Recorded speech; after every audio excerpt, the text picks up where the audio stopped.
Now, I want to get into the book of Jasher and go into some things that you can see for yourself. And I'm ready to read. I'm ready to read because we don't read enough. I just told you this book is sold many times over worldwide and nobody's reading this book. But guess what? I'm not going to read from the so-called Bible. I want to read from a left out book. I talked about the book of Jasher. The book of Jasher is one of my favorite left out books simply because this book goes into detail about the things that happened in the past. So I'm going to take some time to read this. I told y'all I got time today. We're going to take time. Hey, bite these nuts. Find the link in the bio. These are some good nuts to have while I'm going into these sessions, all right? Because I'm going to take my time today. I want to go into the book of Jasher. Once again, the book of Jasher is like a less tampered with version of the Old Testament. So if you want to really go into detail and get into some details about what really happened in the times of the Bible, the book of Jasher really goes into it. It's going to tell you the ages of the people. It's going to tell you what really happened. And I want to go into Sodom and Gomorrah today and what really happened, because when you read the Bible, they're trying to make it seem like, oh, they was homosexual, and then that's why the angels came and God is shut it down. They're not telling you the whole story. The Lady Empress, you read it every day. Well, do you read outside of it? What exactly do you read? Because if you just reading the Bible and you don't have an understanding about what this book is, then you're not really getting a true understanding of what's going on in this dimension and the power of that book. You're really not. If you're stuck in religion, you're not getting the truth about what that book is. All right? So I want to go into Sodom and Gomorrah. Tell me what book you actually reading, because this is the left out books. And this one, I'm going to read from it because it's not copyrighted and because it's free domain to everybody. I want to go first. If you go into Genesis 19, that's where the Sodom and Gomorrah story is, in Genesis 19. And it's telling you about how, and I'm just doing a synopsis of it, because when you go and read it, it's basically talking about how the angels came into Sodom and Gomorrah. And when they came into Sodom and Gomorrah, the men of Sodom and Gomorrah saw these angels come in, and then they wanted to have sex with them. And then the story goes on to say that they surrounded the house. All of the men of Sodom or Gomorrah surrounded the house of Lot, and they said, hey, we want to have sex. And Lot said, no, here's my virgin daughters. Take them instead. He says, take my virgin daughters instead of taking these angels. And the men was like, no, we want them angels. And we're going to have sex with them, and you better move out the way. So according to the story in the Bible, according to that story, the angels smite them with blindness so that they couldn't see. Right? So that's what it's saying in the Bible. And then the whole thing is, oh, well, these guys was homosexuals, and then that's why they shut down Sodom and Gomorrah. That's not really what happened. See, that's the whole issue about, and I'm not signing for homosexuality or polygraphy or whatever, or heterosexuality either. What I'm saying to you is they're trying to make this whole situation seem like it was just these people was homosexuals, and that's why God supposedly shut them down. And I need to make it clear that there was way more than that going on in that town that we've heard of as Sodom and Gomorrah. And you're not going to hear it when you're reading the Bible. But when you start doing research and you read the left out books, then you really get the truth about what really went down at that time, and the fact that somebody in this Bible has rewritten the story. Well, they had to rewrite the story because they want to copyright it. But let's go into what really was going on in Sodom and Gomorrah, and you can find that in the book of Jasher. Now, the other thing is, some of us who do our research, thank you, Ampu, welcome.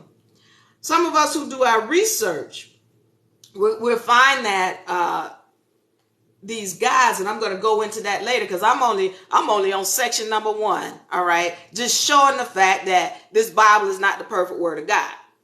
But what I want to do is go into the book of Jasher, and let's read from the book of Jasher and see what was really going on as we get into the book of Jasher and understand what really went down in Sodom and Gomorrah. So in the book of Jasher, you're going to be able to pull it down. And let's understand what Jasher means. Jasher is not somebody's name. Jasher means uprighteousness, or to stand in righteousness. That's what Jasher means. All right. And so in this book of Jasher, it's dealing with what really happened during the time of Sodom and Gomorrah. Okay, so I'm going to read on page 69 from sections 24. All right, verse 24. And the children of Canaan also built themselves cities, and they called their cities after their names. 11 cities and others without number, and 4 men from the family of Ham. These Sodom and Gomorrah, they were from the Hamitic. Those of y'all who are familiar with Noah, and you understand what went on with Noah and his 3 sons, Ham, Shem, Japheth, or Japheth, you'll understand who Ham is and where the chosen people came from, which is Shem, which I'm not going into tonight, but I might. All right. So the family of Ham, they went to the land of the plain. These are the names of the 4 men: Sodom, Gomorrah, Admah, and Zeboim. All right. Those were the 4 people who went into this the land. And I'm going to continue reading. So that's it right there. We're understanding where these people came from. Going on to page 99, because we're going to go into this. This gets entailed here. But I'm going to read from 11 through 56. All right. And this is going to tell the story of what went on in Sodom and Gomorrah, which these are men who went to these cities and created them, and they're coming from the lineage of Ham. In those days, all the people of Sodom and Gomorrah and the whole 5 cities were exceedingly wicked and sinful against the Lord, and they provoked the Lord with their admonitions. And they strengthened in aging abominably and scornfully before the Lord, and their wickedness and crimes were in those days great before the Lord. And they had in their land a very extensive valley, about half a day's walk, and in it there were fountains of water and a great deal of herbage surrounding the water. And all the people of Sodom and Gomorrah went there 4 times in the year with their wives and children, and all belonging to them, and they rejoiced there with timbrels and dances, tambourines, and they celebrated in this place. And in the time of rejoicing, they would all rise and lay hold of their neighbors' wives, and some, the virgins' daughters of their neighbors, and they enjoyed them, and each man saw his wife and daughter in the hands of his neighbor and did not say a word. Did anybody hear what I just said? Does that remind anybody of what's going on today? I'm going to say it again. And in the time of rejoicing, they would all rise and lay hold their neighbors' wives, and some, the virgin daughters of their neighbors, and they enjoyed them. And each man saw his wife and daughters in the hands of his neighbor and did not say a word.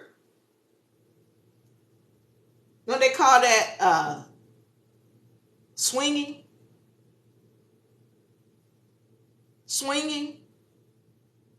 Yeah. And you send your child, your virgin child, in this man's hands, and you don't say a word. Yeah, that's kind of wicked. You're not even protecting your children. This is what's going on in Sodom and Gomorrah. Why is the Bible not telling us about what happened in this left out book? Okay. But somebody changed these words, and we're going to go on, because that's just the beginning. And they did so from morning to night. And they afterward returned home, each man to his house and each woman to her tent. So they always did 4 times in the year. They would do this celebration 4 times throughout the year. Also, when a stranger came into their cities and brought goods which he had purchased with a view to dispose of them, the people of these cities would assemble, men, women, and children, young and old, and go to the man and take his goods by force, giving a little to each man until there was an end to all the goods of the owner which he had brought into the land. So they robbed him. All the people would get together. When you come into the city, or this man comes into the city with all of his goods, they just rob him. And if the owner of the goods quarreled with them, saying, "What is this work which you have done to me?" When they would approach him one by one, and each would show him the little which he took, and taunt him, saying, "I only took little which thou didst give it to me." And when he heard this from them all, he would arise and go from them in sorrow and bitterness of soul. When they would all arise and go after him and drive him out of the city with great noise and tumult. So here this person is saying, "Hey, you took my stuff.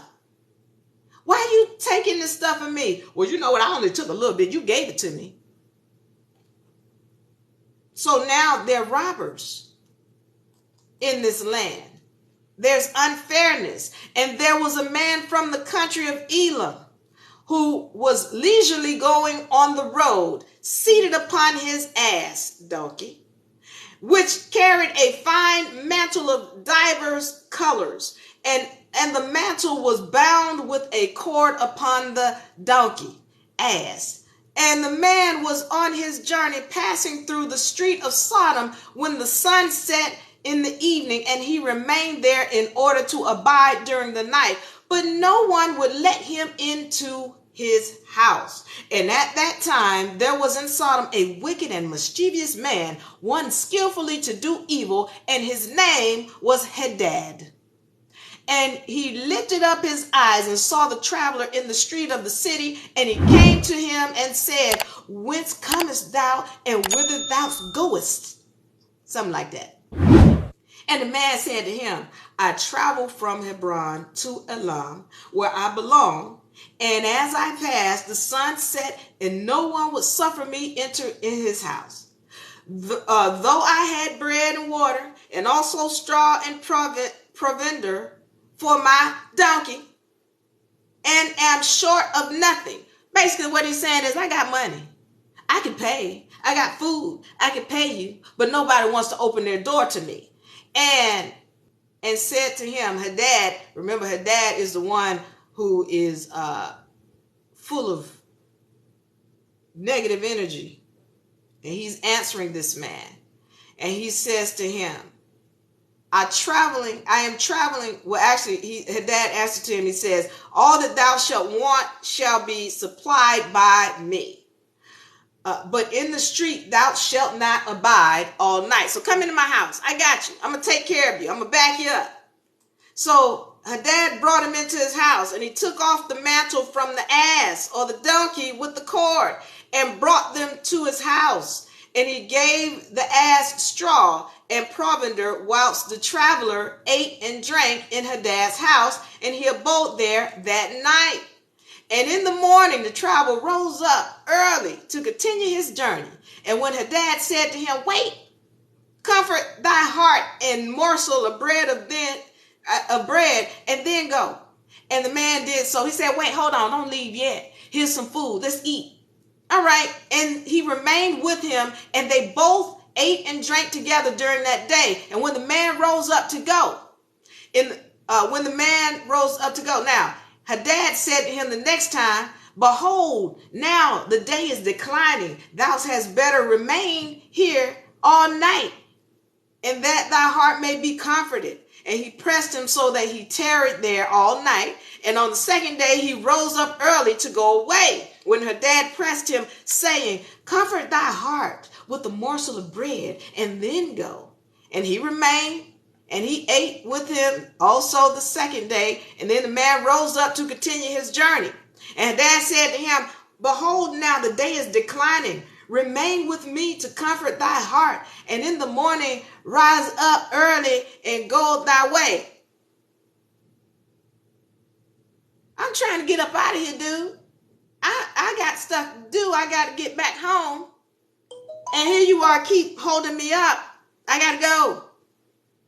And Hadad said to him, behold, now the day is declining. Remain with me and comfort thy heart in the morning, and rise up early and then go thy way.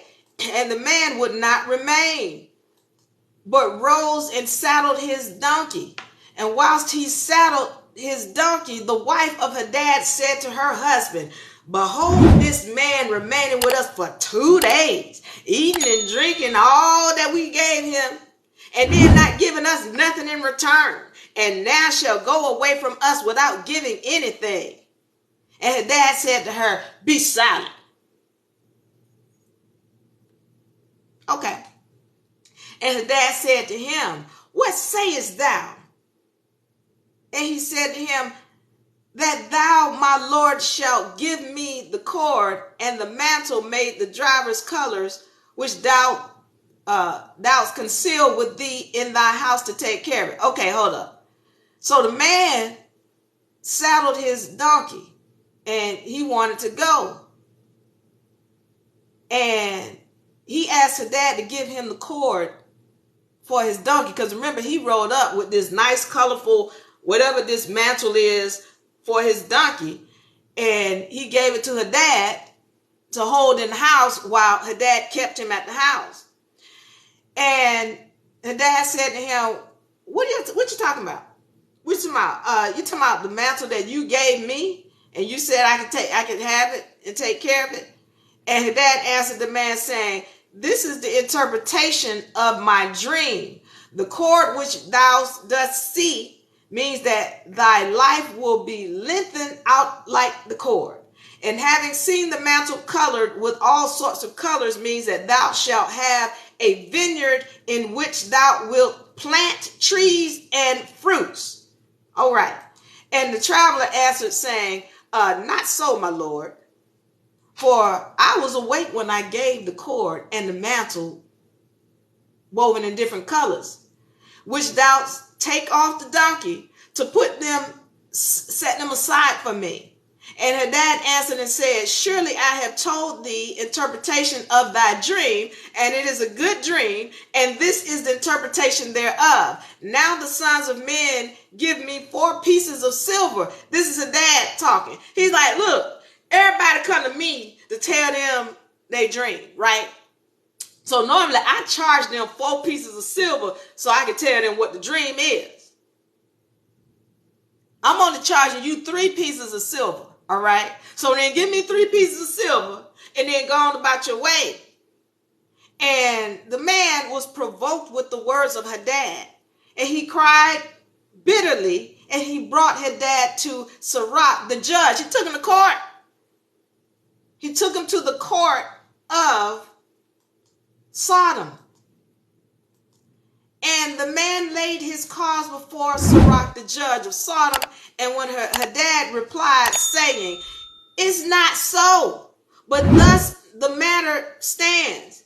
And the judge said to the traveler, this man Hadad is telling the truth, because, yeah, everybody knows him. He's famous for telling people their dreams. And the man is like, look, wait a minute. I wasn't asleep when I gave him. I didn't tell him about no dream.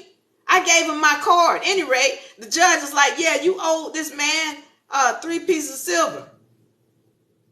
And the man cried out. The man was like, the word of the judge, and he said, not so, my lord, for it was in the day that I gave him the cord and the mantle, which was upon the donkey, and in order to put them aside in his house and keep them safe. And they both disputed before the judge, the one saying, thus the matter was, and the other declaring otherwise. All right.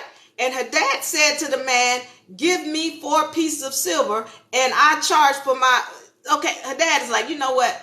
Forget that. You owe me 4 pieces of silver. I want all 4. I'm not even going to give you no kind of concession. I was going to give it to you for 3, but now you owe me 4. All right. And the man said to Hadad, truly I will pay thee for what I ate in thy house. Only give me the cord and the mantle which thou dost conceal in thy house. He's like, give me my stuff back. And Hadad replied before the judge and said to the man, did I not tell thee the interpretation of thy dream? The cord means that thy days shall be prolonged like a cord, and the mantle, and thou wilt have a vineyard in which the plant and all kinds of fruit and trees. All right. This the proper interpretation of thy dream. Now give me 4 pieces of silver that I require in compensation, for I will make thee no allowance. I'm not giving you 3 now. You owe me 4, is what Hadad is saying. And the man cried at the words of Hadad, and they both quarreled before the judge. And the judge gave orders to his servants, who drove them rashly from the house. And they went away quarreling from the judge. When the people of Sodom heard them, and they gathered about them, and they exclaimed against the stranger, and they drove him rashly from the city. And the man continued his journey upon his donkey with bitterness of soul, lamenting and weeping. And whilst he was going along, he wept at what had happened to him and the corrupt city of Sodom. Now, they don't even have any kind of justice going on in this city. So everybody's corrupt from the top down. And that's what you can expect when you see places where the cities are corrupt and things like it's at the top. All right. Going on page 103, because I'm reading this because I want to go to the end and help you to see the difference between these 2 texts. This is Jasher, the book of Jasher. Once again, I'm reading from the book of Jasher, and it is a less tampered with version. And I say less tampered with because anytime you got translations, you're going to lose some of the understanding and the truthfulness of it. But this is a less tampered with version of the Old Testament. And the cities of Sodom had 4 judges and to 4 cities, and these were their names: Sirach of the city of Sodom, Sharkat of Gomorrah, Zabnak of Admah, and Menon in Zeboim. And Elijah, Abraham's servant, he was coming into that land, and he gave them different names, which when you download the book of Jasher, you can read them. And by desire of their 4 judges, the people of Sodom and Gomorrah had beds erected in streets of the cities. And if a man came into these places, they laid hold of him, and they brought him to one of their beds, and by force made him lie in the bed. Pay attention to what's going on in Sodom and Gomorrah. And as he lay down, 3 men would stand at his head and 3 at his feet, and measure him by the length of the bed. And if the man was less than the bed, these 6 men would stretch him at each end. And when he cried out to them, they would not answer him. So they torturing people when they come into the city. And if he was longer than the bed, they would draw together these 2 sides of the beds at each end until the man had reached the gates of death.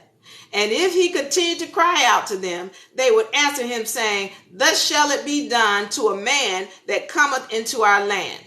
And when the man heard all these things, and when men heard all of these things that the people of the cities of Sodom did, they refrained from coming there. It's like, okay, don't go into the hood. Y'all know it's like some cities in states where it's like, okay, that's the hood. You don't want to be going over there. It's dangerous. And when a poor man came into their land, they would give him silver and gold and cause a proclamation in the whole city not to give him a morsel of bread to eat. So they're giving you silver and gold, but they're not giving you anything to eat. I want to say this because when in doing my research, there's these things that's being said that the stories in the Bible took place in the land that we know of as the Americas. Well, one of the things that I would find out, and I haven't found any concrete proof of this. I haven't found concrete proof. I'm not saying it didn't happen or it did, but one of the things that I did hear is that when they talk about Sodom, that the original Sodom they sang was in Atlanta. All right. And the reason why this is interesting is because there's a law that is implemented in this book of Jasher that I know for certain is implemented in the city of Atlanta. And I'm going to get to it right now. And when a poor man came into their land, they would give him silver and gold and cause a proclamation in the whole city not to give him a morsel to eat. And if the stranger should remain there someday and die from hunger, not having been able to obtain a morsel of bread, then at his death, all the people of the city would come and take their silver and gold, which they had given him. And those that could recognize the silver and gold they had given him took it back. And at his death, they also stripped him of his garments, and they would fight about them, and that prevailed over his neighbor took them. All right. They would after that carry him and bury him under some of the shrubs and deserts, in the deserts. So they did all these days to anyone that came to them and died in their land. And in the course of time, Sarah sent Eliezer to Sodom to see Lot and inquire after his welfare. So now, for those of you all who are not familiar, Lot is the cousin of Abraham. And they lived, of course, in separate places. And Sarah was Abraham's wife. And so she sent Elijah, which I think is one of her servants, to check up on Lot, to make sure he's doing okay. Because some of y'all remember, Lot had been kidnapped in Sodom. And Abraham went after Lot and rescued Lot and the kings of Sodom. So, at any rate, but they was just checking up on him to make sure he's okay. So Elijah went to Sodom, and he met a man of Sodom fighting with a stranger. And the man of Sodom stripped the poor man of all his clothes and went away. And this poor man cried to Elijah and supplicated his favor in account of what the man of Sodom had done. So Elijah is going over to this man and like, hey, this is a poor man. Why are you taking this man's clothes?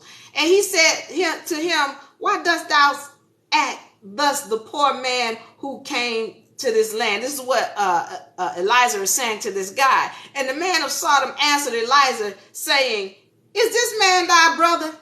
Or have the people of Sodom made thee a judge this day? And thou speakest about this man as basically he's saying, what business is this of yours? These your peeps. Why are you coming at me? If I want to take his clothes, I'm gonna take his clothes. And Elijah strove with the man, or struggled with him on the account of the poor man. And when Elijah approached to recover the poor man's clothes from the man of Sodom, he hastened and with a stone smote Elijah in the forehead. So he threw a rocket. He threw a rock at Elijah and hit him in the forehead. And the blood flowed copiously from Elijah's forehead. And when the man saw the blood, he caught hold of Elijah, saying, give me my hire for having rid thee of this bad blood that was in your forehead, for such the custom and the law of our land. In other words, okay, it's law down here. When I help you remove some blood from your forehead, you got to pay me for it. So this man hit Elijah in the head with a rock, and now is charging him money because he did it. And Elijah said to him, thou hast wounded me, and requires me to pay thee thy hire. And Elijah would not hearken to the words of the man of Sodom. And the man laid hold of Elijah and brought him to Shakra, the judge of Sodom, for judgment. He took him to court. How corrupt is this place where he hits this man in the head and then takes him to court to sue him. Okay. And then the man spoke to the judge, saying, I beseech thee, my lord, thus has the man done, for I smote him in this with a stone that blood flowered from his forehead, and he is unwilling to give me my hire. I hit him in the head and made him bleed. Now he need to pay me. And the judge said to Elijah, this man speaketh truth to thee. Give him this hire, for this is the custom in our land. And Elijah heard the words of the judge. And Elijah heard the words of the judge, and he lifted up the stone and smote the judge. And the stone struck his forehead, and the blood flowed copiously from the forehead of the judge. And Elijah said, if this then is the custom in your land, give thou unto the man what I should have given to him. For this has been thy decision. Thou dost decree it. Basically, he's saying, okay, well, I'm going to hit you in the forehead, and then you pay the man some money. How about that? I'll tell you, the reason why this book of Jasher is one of my favorite books is because I went through so many different emotions. I was mad, I was happy, I was sad, I was laughing. I mean, you read this book and it takes you through so many emotions. Plus, I like the fact that it goes into detail about what happened. So now you're seeing here the judges are corrupt, the people are corrupt, they sleeping with each other's wives, they sleeping with the babies. Why is this book left out? Okay. And Elijah left the man of Sodom with the judge, and he went away. And when the kings of Elam had made war with the kings of Sodom, the kings of Elam captured all of the property of Sodom, and they took Lot captive with his property. This is the book going back in time and talking about how Lot had been kidnapped. And when it was told to Abraham, he went and made war with the kings of Elam, and he recovered from their hands the property of Lot as well as the property of Sodom. At that time, the wife of Lot bare him a daughter, and he called her name Paltith, saying, because God had delivered him and his wife household from the king of Elam. And Paltith, daughter of Lot, grew up, and one of the men of Sodom took her for a wife. All right. So basically, a poor man came into the city to seek maintenance, and he remained in the city some days, and all the people of Sodom caused a proclamation of their customs not to give this man a morsel of bread to eat until he dropped dead upon the earth, and they did so. And this is what they did regularly in this town called Sodom. They wouldn't give people food, and then they just let them die. And Paltith, the daughter of Lot, saw this man lying in the street, starving with hunger, and no one would give him anything to keep him alive. And he was just upon the point of death. And her soul was filled with pity to account of the man, and she fed him secretly bread for many days, and the soul of this man was revived. For when she went forth to fetch water, she would put the bread in the water pitcher, and when she came to the place where the poor man was, she took the bread from the pitcher and gave it to him to eat.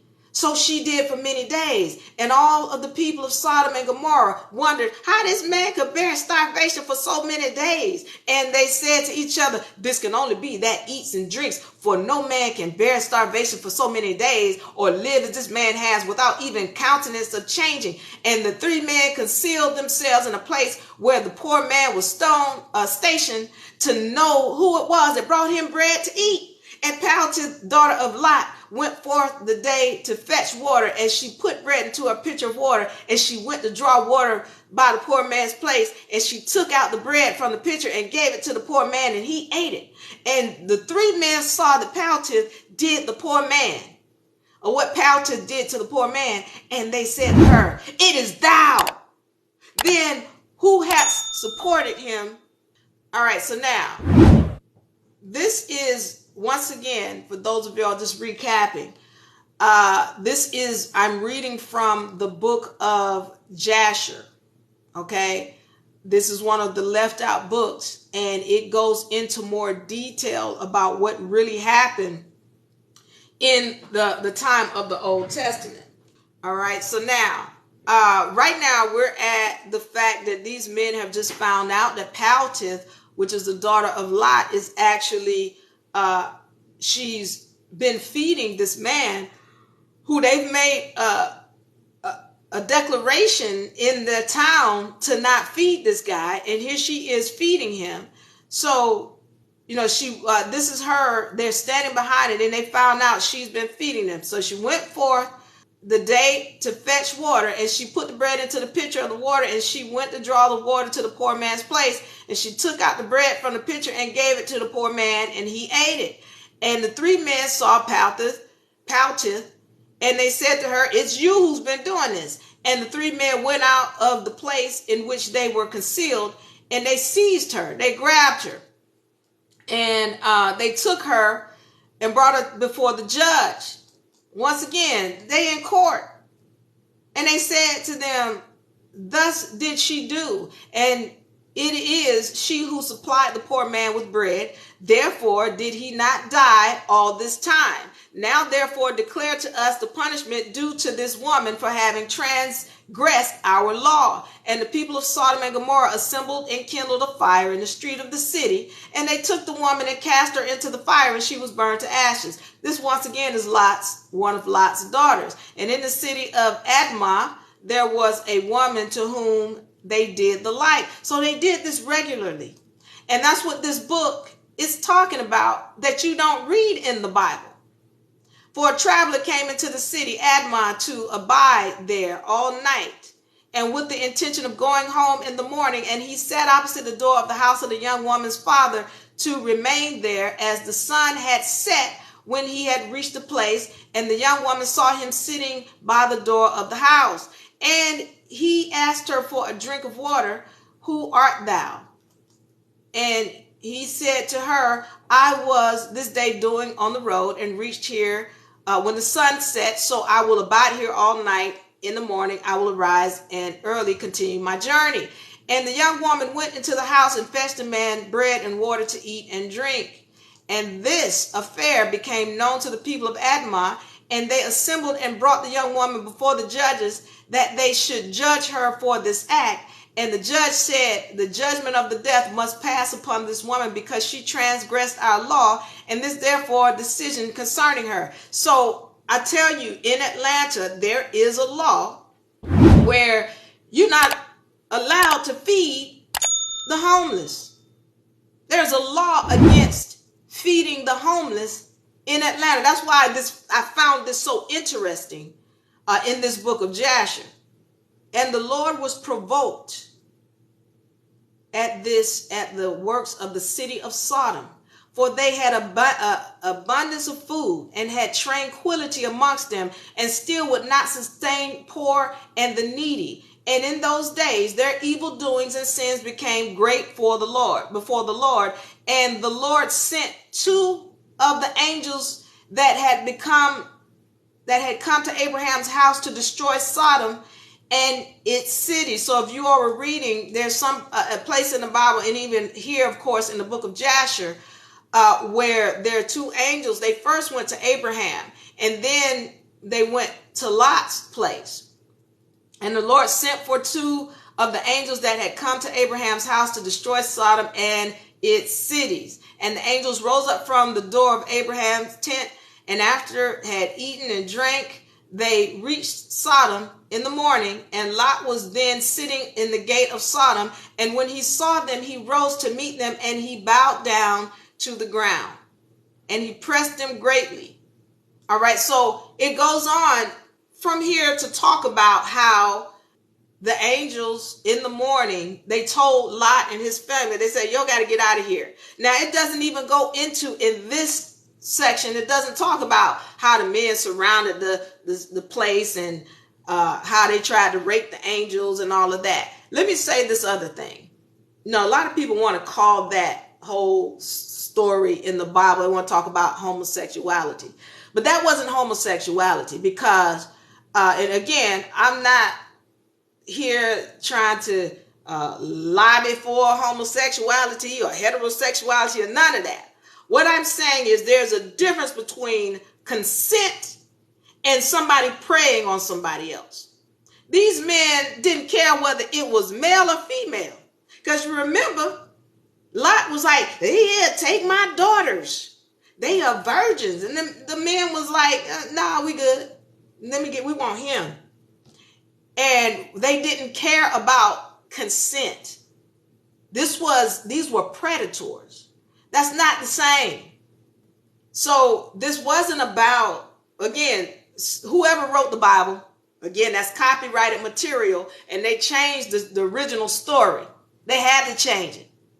So they're making it about some men who wanted other men, when this story is talking about something different. It didn't even mention that. But when you look at what was really going on in this town, it makes it clear these people were doing what's going on today. Sleeping with babies. Changing wives. Robbing. Stealing. Murdering.